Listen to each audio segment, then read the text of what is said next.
Aujourd'hui, je décide d'aller gravir l'un des sommets emblématiques qui surplombent la ville de Chambéry. Je choisis de me raccourcir un peu le trajet en me rendant à Saint-Alban-Lès à vélo. Ce sera le point de départ de ma randonnée. Ces derniers jours, je trépignais d'impatience à l'idée d'enfiler mes chaussures et d'aller découvrir un nouvel itinéraire. En effet, la météo de ces dernières semaines n'a pas été terrible. La réapparition du soleil est prévue pour cette fin de matinée. Je l'ai prise comme un appel à l'aventure.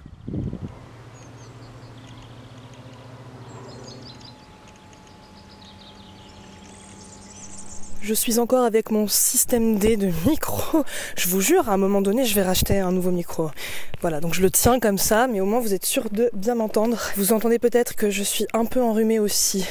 Ça ne fait rien, parce que je pars en randonnée à la journée et ça c'est super chouette. Il y a une fenêtre de beau temps de normalement au moins 4 jours et ce week-end en plus il va faire 25-26 degrés Celsius. Là il fait semi-beau mais le ciel est censé s'éclaircir. Voilà, ça s'éclaircit un peu mais vers 14h c'est censé être vraiment bien plus clair. Donc j'en profite. Ça m'avait manqué de randonner à la journée. Ça fait un petit moment puisqu'il a fait un temps dégueulasse là ces dernières semaine globalement. Je me dirige vers l'un des monts au-dessus de Chambéry, le mont Penay. Penay, je pense que ça se prononce Penay quand même, mais bon. Il est juste à côté du mont du Nivolet qui est le mont emblématique au-dessus de Chambéry. Celui-ci m'intrigue tout autant, donc vous avez vu, je suis d'abord partie à vélo jusqu'à Saint-Alban-Lès et là je suis arrivée à Montermino, dans la commune de Montermino et je me dirige vers la cascade de la Doria où je suis déjà passée mais un peu plus haut quand j'ai randonné au mont du Nivolet justement l'été dernier. Je suis très curieuse de voir ce que ça va donner, j'espère que j'aurai un beau point de vue de là-haut et que le ciel sera encore plus dégagé. Je ne sais pas du tout combien de temps cette randonnée va me prendre. Et comme d'habitude, en fin de vidéo, je vous afficherai le temps, les kilomètres, le dénivelé. Comme d'hab. C'est parti pour l'ascension. Ça va être beau, je pense. J'espère que ça se dégagera un petit peu au sommet. Le temps que j'y arrive, ce serait chouette.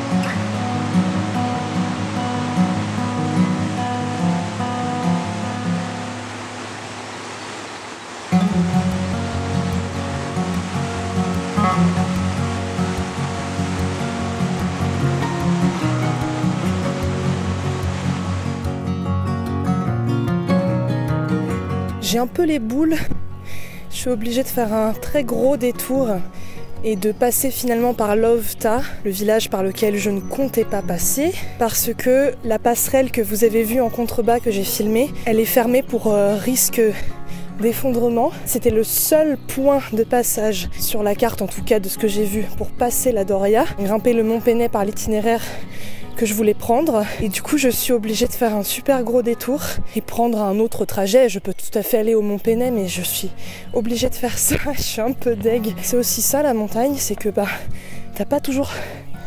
Oh, un moucheron qui m'embête. T'as pas toujours 3000 itinéraires possibles. Et parfois, quand t'as quelque chose comme ça qui se passe, t'es obligé de faire avec. Super. Donc je vais à Lofta finalement. C'était pas prévu, mais là j'ai pas le choix.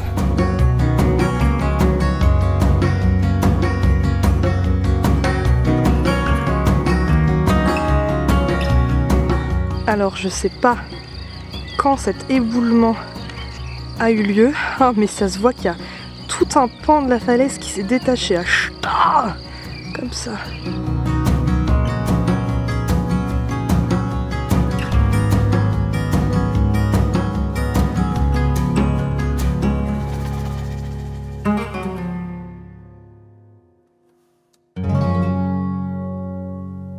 Et ben vous savez quoi, je vais me mettre ici pour manger, voilà.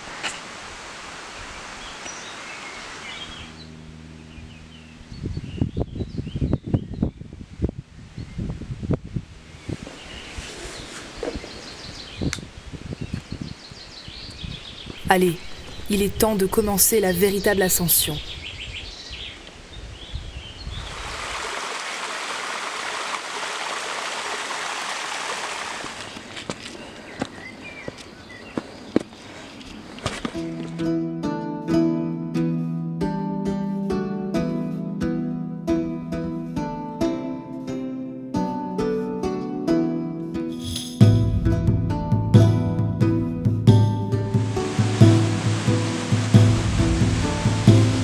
Je passe par la cascade de la Doria, dont les eaux ont bien été gonflées par la pluie de ces dernières semaines.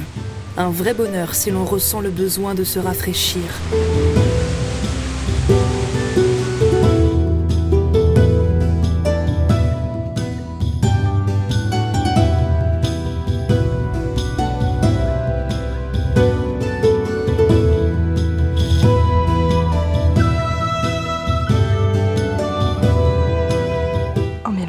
De bivouac que ça ferait ici. Waouh! Donc là, je me trouve au col de la Doria à 1143 mètres d'altitude. L'été dernier, j'étais passée par là pour aller à la croix du Nivolet, mais là, je vais vers le mont Penay, donc je passe ici. C'est parti. Ça me fait plaisir d'avoir vu la cascade de la Doria avec un débit beaucoup plus important que la première fois où je m'y suis rendue l'été dernier. On vivait quand même une sécheresse conséquente, canicule, etc. Là, comme il a beaucoup plu, et puis bon qu'on est début mai, oh là là, c'est trop beau de repasser par là, même si c'était pas prévu que je repasse par ce tronçon, l'Ofta, la Doria. C'était super chouette, ça m'a fait vraiment plaisir et puis l'ambiance était complètement différente de l'été dernier. Et puis en plus, l'été dernier, je n'ai pas randonné seule puisque je randonnais avec ma coloc Airbnb, que je salue si jamais elle regarde cette vidéo. Donc j'étais un peu moins concentrée sur les paysages. Forcément, quand tu randonnes avec quelqu'un, c'est différent et tu te focalises peut-être moins sur ce qui t'entoure. Et je continue de grimper, mais c'est très beau. Il y a du dénivelé.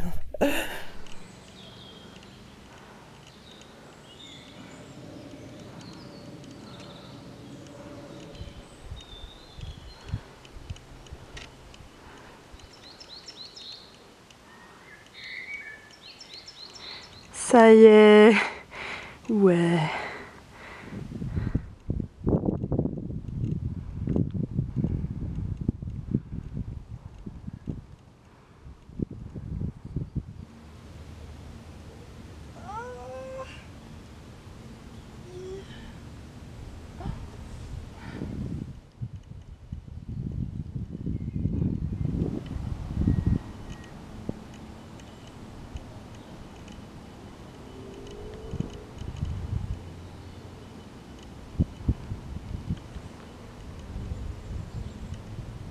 Me voici arrivée devant un superbe panorama. Je suis ravie d'être là. Le mont Penay culmine à 1356 mètres d'altitude.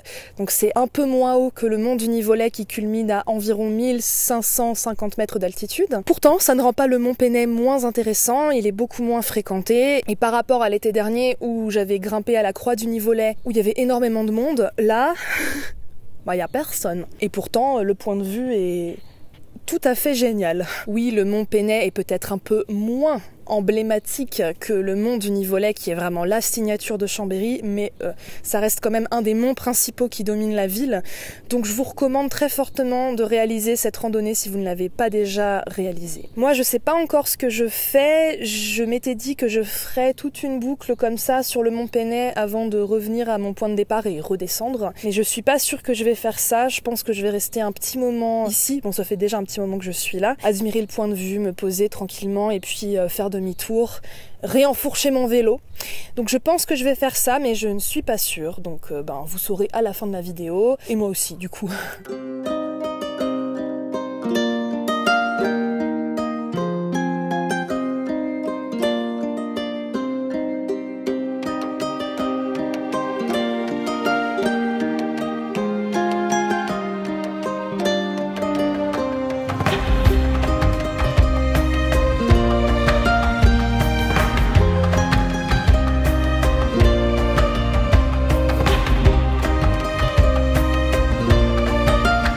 Bon, j'ai évidemment décidé de continuer ma randonnée en faisant une boucle sur les chemins de crête.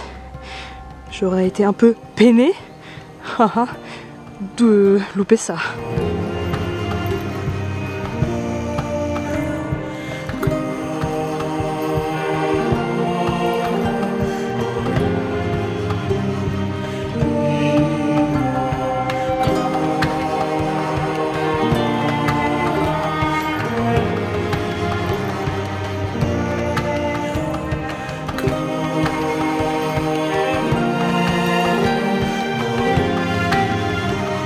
C'était sympa jusque là, pourquoi il faut que ça se termine plus ou moins par une route forestière défoncée avec beaucoup de pluie les jours d'avance.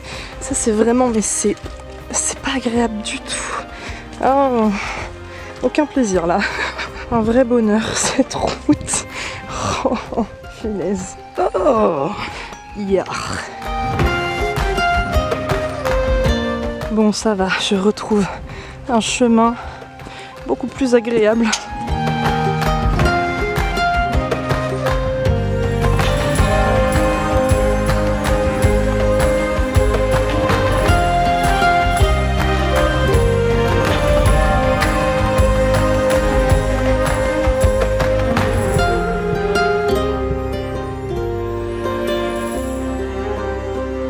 Ça y est, j'ai terminé la boucle. Je suis revenue ici. Bon bah maintenant, reste plus qu'à tout redescendre. Attention tout de même, si en montée le passage entre la cascade de la Doria et le col de la Doria est raide, étroit et escarpé, en descente il peut être vraiment délicat. Je vous recommande de la prudence et d'être bien chaussé.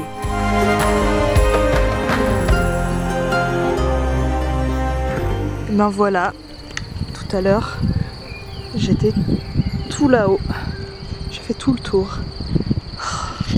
C'est tellement beau, tellement beau.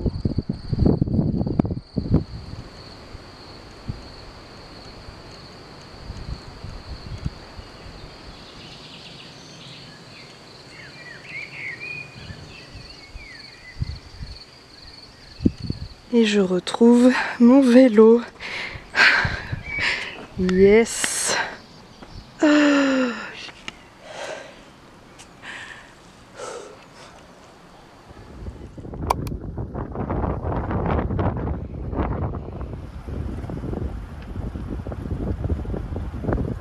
C'est la fin de cette vidéo, j'espère qu'elle vous a plu. Comme d'habitude, je vais afficher le nombre de kilomètres parcourus, le dénivelé, le temps que ça m'a pris. J'espère aussi que ça vous aura donné envie de découvrir ou de redécouvrir ce circuit. En tout cas, je le recommande fortement. Si jamais vous avez aimé cette vidéo, n'hésitez pas à laisser un pouce en l'air qui me fait toujours plaisir, mais qui aide également à booster cette vidéo-ci et ma chaîne YouTube pour l'algorithme. N'hésitez pas non plus à écrire un commentaire. Je me ferai un plaisir de le lire. Si vous n'êtes pas encore abonné à ma chaîne, le bouton s'abonner est juste en dessous. Vous pouvez également me suivre sur les réseaux sociaux tels que Instagram ou Facebook.